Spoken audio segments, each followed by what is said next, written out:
ইফতারের টেবিলে আকর্ষণীয় কিছু বানাতে চাইলে বানিয়ে নিতে পারেন এই মজাদার চিকেন ড্রামস্টিক। এটা খেতে এত বেশি মজা, দেখতে যেমন সুন্দর, খেতেও দারুণ মজা। হ্যালো ফ্রেন্ডস, আসসালামু আলাইকুম। আজকের রেসিপিতে স্বাগতম জানাচ্ছি। ঘরোয়া উপকরণ দিয়ে ঝটপট চাইলে এভাবে তৈরি করে নিতে পারেন। তার জন্য লাগছে আলু আর চিকেন। আমি 4 পিস নিয়েছি। এখন আমি 1 কাপ পানি দিয়ে দিলাম।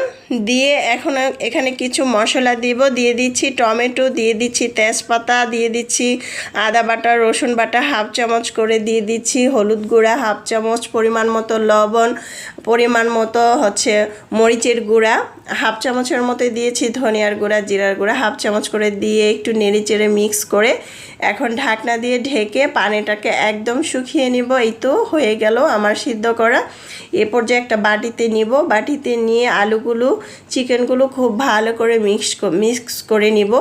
এই তো খুব ভালো করে কিন্তু আমার এটা ভাঙা হয়ে গিয়েছে। যেহেতু গরম, সেক্ষেত্রে আপনারা চাইলে চামিচ অথবা এরকম কিছু একটা দিয়ে এটাকে মিক্স করে নিতে পারেন। এখন চিকেন থেকে হাড়গুলো আলাদা করে ফেলবো। করে খুব ভালো করে মিক্স করে নিয়েছি, একসাথে মেখে নেব। আর এই মজাদার নাস্তাটা আপনারা চাইলে কিন্তু সংগ্রহণ করেও রেখে দিতে পারেন বাসায়। ইফতারি ছাড়াও কিন্তু চাইলে কিন্তু এটা রেখে দিলে, ফ্রিজে সংগ্রহণ করে রেখে দিলে কিন্তু বাসায় মেহমান আসলে ঝটপট এটা তৈরি করে দিতে পারেন। বাসার সবাই খেয়ে এত বেশি পছন্দ করবে আর এত বেশি মজার। প্রথমে দিয়ে দিচ্ছি সামান্য লবণ আর দিয়ে দিচ্ছি ম্যাজিক মশলা। বাসায় নুডলসের মশলা থাকলে অ্যাড করতে পারেন। আর দিয়ে দিলাম মরিচের গুঁড়া। দিয়ে খুব ভালো করে মিক্স করে নিচ্ছি। বেশি কোনো উপকরণ লাগবে না, চাইলে ধনেপাতাও অ্যাড করতে পারেন। আর দিয়ে দিচ্ছি পাউরুটিটাকে একটু ধুয়ে পানিটাকে চিপে ফেলে দিয়ে এখন আবারও একটু মেখে নিচ্ছি।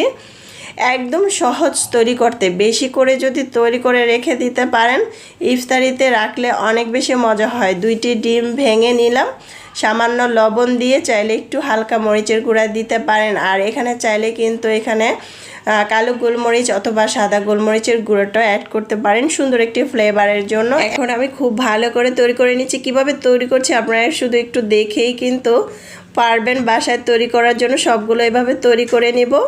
তারপরে ডিমের মধ্যে মিক্স করে নিচ্ছি, দেখতে পাচ্ছেন। মিক্স করে এখন আমি আগে থেকে টুস বিস্কুটের গুঁড়াটা করে নিয়েছি। টুস বিস্কুট ব্লেন্ডার করে গুঁড়া করে নিয়েছি। এভাবে করেই কিন্তু আমি সবগুলো তৈরি করব। আর এভাবে তৈরি করে কিন্তু সংগ্রহণ করে রেখে দিতে পারেন ডিপ ফ্রিজে।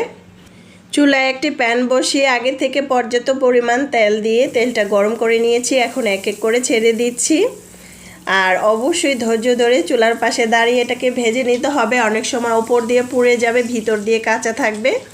তাই চুলাটাকে প্রথমে বাড়িয়ে তারপরে চুলাটা কমিয়ে দিতে হবে। ধৈর্য ধরে চুলার পাশে দাঁড়িয়ে এটাকে তৈরি করে দিতে হবে। আর এটা কিন্তু কাঁটা চামচ দিয়ে উল্টিয়ে পাল্টিয়ে কিছুক্ষণ পরপর দিতে হবে, তাহলে সুন্দর একটি কালার আসবে, পুড়ে যাবে না।